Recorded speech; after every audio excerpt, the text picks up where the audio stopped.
SprinklerDudeJr and I, we're racing against time because this is coming at us.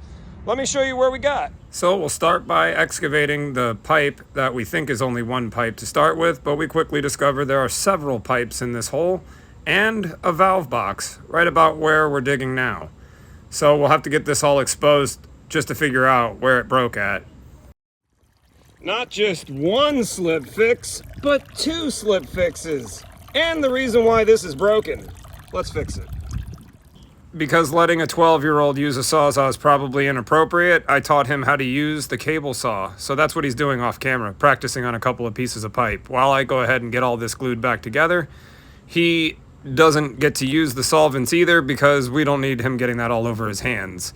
So we're gonna go ahead and put the 1-inch pipe back together here, connected to the mainline pipe, which is leading to the valve that we uncovered over to my right there. I should also mention it's about 113 degrees outside. We got it all fixed. That's where we got. We removed all of the slip fixes and fun fittings that were in here, and we removed the entire pipe system. Yep, pretty much. We took apart all of the pipes that were in here, and we put it all back together, as you see. And all that's left to do is test it and backfill it, and that's his job. I think the only thing that we didn't touch is this one. Yeah, we didn't touch that one pipe over there. All right, so now we're gonna put the dirt, right?